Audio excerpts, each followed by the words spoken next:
बिस्मिल्लाहिर्रहमानिर्रहीम। अस्सलाम वालेकुम नाज़रीन, आप यूट्यूब चैनल देख रहे हैं। मैं इमरान खान हूँ। इमरान खान साहब का जो अस्पताल मुंतकली का मामला है वो दोबारा से अदालत में पहुँच गया।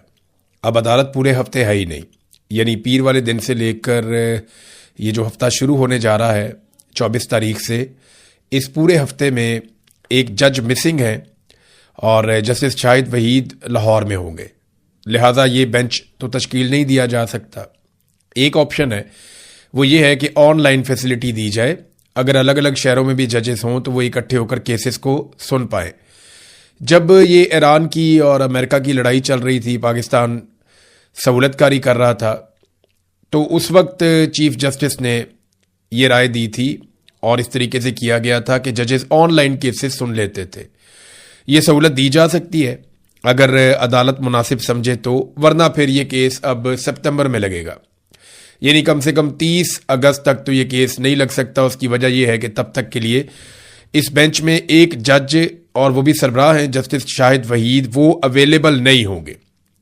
तो पाकिस्तान तहरीक इंसाफ ने एक तौहीन अदालत की दरख्वास्त दायर की है जिसमें बताया कि अदालत ने जो हुक्म दिया था उसके ऊपर अमल दरामद नहीं किया गया और जो लोग भी इसके अंदर शामिल हैं या जो लोग भी मुर्तकिब हुए तौहीन अदालत के, उन सबको नोटिस जारी किए जाए अदालत की जानिब से, और ये कि अदालत इन्हें ज़ाती हैसियत में पेश होने का हुक्म भी जारी करे।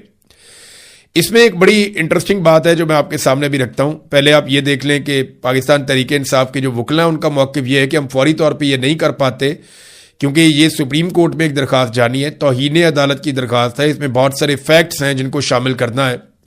तो सुबह तो हमें सिचुएशन पता चली कि क्या हुआ, उसके बाद फैमिली से रब्ता किया गया, फिर एक एक चीज़ पता की गई, सारे फैक्ट्स इकट्ठे किए गए, फिर बहुत सारे जो सहाफ़ी हैं उनके ट्वीट्स और उनकी खबरें जो हैं उनको हिस्सा बनाया गया इस पटिशन का।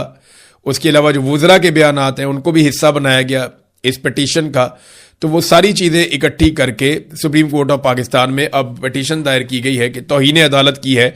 हुकूमत ने सुप्रीम कोर्ट ऑफ पाकिस्तान के फैसले पर अमल दरामद ना करते हुए, फैसला यह था कि इमरान खान साहब को शिफा इंटरनेशनल अस्पताल में मुंतकिल किया जाए, एक बोर्ड तश्कील दिया जाए डॉक्टरों का, उनके तमाम ज़रूरी टेस्ट किए जाएं, हिफाजत का पूरा इंतज़ाम किया जाए, और जो बोर्ड है उसमें इमरान खान साहब की बहन और उनके ज़ाती मुआलिज, उन्हें उस बोर्ड में शामिल किया जाए और मुतमईन किया जाए। बच्चों के साथ जो है बातचीत करवाई जाए, फैमिली के साथ जो है मुलाकातें करवाई जाए, चीज़ों को इमरान खान के लिए नॉर्मलाइज किया जाए। ये था जनाब फैसला, और इसके अंदर शामिल किया गया था कि अगली पेशी तक हमें केसों की तफसीलात भी दी जाएं, मुलाकातों की तफसीलात भी दी जाएं और बाकी चीज़ें भी हमें प्रोवाइड की जाएं। तो अब फैसले पे अमल दरामद हुआ नहीं। अब ये केस किस दिन लगेगा इसके बारे में कुछ कहा नहीं जा सकता। वैसे तो ये एक अर्जेंट मैटर है, लगाना चाहे तो एतवार वाले दिन भी लगा सकती है सुप्रीम कोर्ट। नवाज शरीफ के केस भी लगते रहे, हमजा शहबाज के, शहबाज शरीफ के, सबके लगते रहे। क्या इमरान खान साहब को यह सहूलत मिल सकती है वो ये देखना पड़ेगा।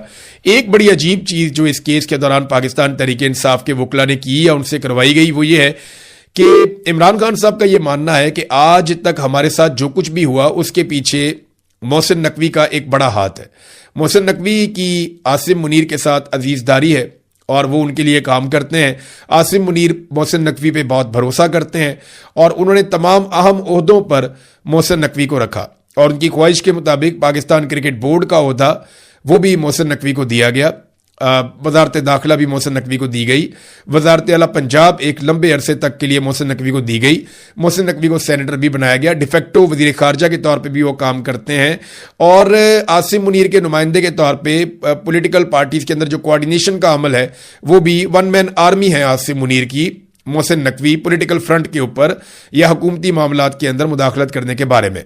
तो अजीब बात यह है कि इमरान खान साहब हमेशा ये कहते हैं कि मोहसिन नकवी जिम्मेदार है, जो कुछ भी हमारे साथ हो रहा है उसमें एक मेन जिम्मेदार ये आदमी है। लेकिन पाकिस्तान तहरीक इंसाफ ने इलाज के मामले पर उन्हें क्लीन चिट दे दी है। तौहीन अदालत रेट में मोहसिन नकवी को फरीक ही नहीं बनाया गया, उसका नाम ही नहीं दिया गया।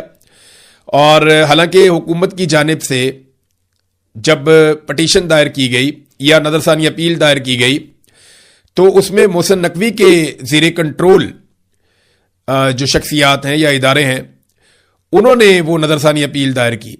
यानी इस्लामाबाद का जो कमिश्नर है या इस्लामाबाद के जो बाकी लोग हैं या आईजी हैं, ये सारे लोग किससे ताल्लुक़ रखते हैं? ये लोग तो ताल्लुक़ रखते हैं मोहसिन नकवी से, और मोहसिन नकवी के कंट्रोल में। तो वहां से पिटीशन जाती है, लेकिन मोहसिन नकवी को जो है वो कुछ भी नहीं कहा गया इसमें। अली अमीन गंडापुर साहब भी कहते थे कि मोहसिन नकवी बहुत अच्छा आदमी है, सुहेल अफरीदी भी कहते हैं बहुत अच्छा आदमी है। अब ऐसा लगता है कि जो कानूनी टीम है पाकिस्तान तहरीक इंसाफ की, उन्होंने भी ये तस्लीम कर लिया कि मोहसिन नकवी बहुत अच्छा आदमी है और यही इमरान खान को रिहाई दिलाएगा, क्योंकि अली अमीन ने कहा था सबसे ज्यादा कोशिश मोहसिन नकवी ने की है। तो अब इसमें मोहसिन नकवी का नाम नहीं लिया, वजारत दाखिला का नाम लिया, यानी सेक्रेटरी दाखिला अगर इसके मुर्तकिब हुए तो मोहसिन नकवी कैसे बरी जिम्मा हो सकते हैं, क्योंकि जो सेक्रेटरी दाखिला है वो तो वजीर दाखिला के अंडर है और वो उनसे मशवरा किए बगैर ये बड़ी चीजें कर नहीं सकता। लेकिन आप देखें मोहसिन नकवी को इसमें से बाहर निकाल दिया गया, जो पटिशन दायर की गई डॉक्टर उज़मा खान की जानिब से, और इसमें वजीर आजम, वजीर कानून, वजीर इत्तलात, सेक्रेटरी दाखिला, आईजी जेल खाना जात, superintendent Adiala, chief commissioner Islamabad, इन्हें फरीक बनाया गया। आप देखें ना, ये चीफ कमिश्नर इस्लामाबाद ये किसके अंडर आता है? सुपरिटेंडेंट अडियाला जो है वो पंजाब हुकूमत के अंडर में है। अब इसके बाद आप देखें वजीर आजम है, वजीर कानून है, वजीर इत्तलात है, सेक्रेटरी दाखिला है, आईजी जेल खाना जात है। अब इसमें सवाल यह पैदा होता है कि मोहसिन नकवी किधर है? तो मोहसिन नकवी को जो है वो डेलिबरेटली बाहर निकाला गया। ऐसा हो नहीं सकता कि मोहसिन नकवी का नाम जो है वो शामिल करने का जहन में ना आया हो, किसी के नाम जानबूझकर शामिल नहीं किया गया। तो पाकिस्तान तहरीक इंसाफ को लगता है कि शायद, या उनकी जो पॉलिटिकल टीम है उन्हें लगता है कि शायद मोहसिन नकवी जो है वतन की मिट्टी मुझे एड़ियां रगड़ने दे, मुझे यकीन है कि चश्मा यहीं से निकलेगा, पैवस्ता रहे शजर से उम्मीदें बहार रख। तो शायद उन्हें लगता है कि मोहसिन नकवी वही शजर है। फिलहाल तो इन्हें ऐसा लगता है और इनके एक्ट से भी ऐसा ही दिखाई दे रहा है। अब मोहसिन नकवी के जो कारनामे हैं ना वो बड़े खौफनाक है।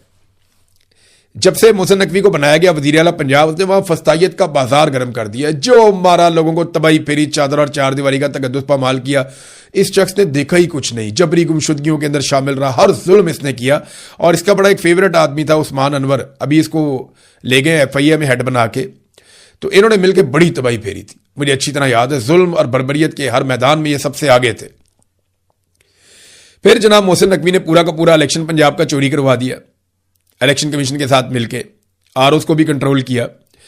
फिर मोहसिन नकवी को PCB का चेयरमैन लगाया। हालत आपको बताता हूं, पाकिस्तान की टीम अभी इंग्लैंड में आई हुई है और ये पिछले 50 साल की यानी आधी सदी की सबसे बदतरीन टीम करार दी गई है बैनुल अक़वामी मीडिया में।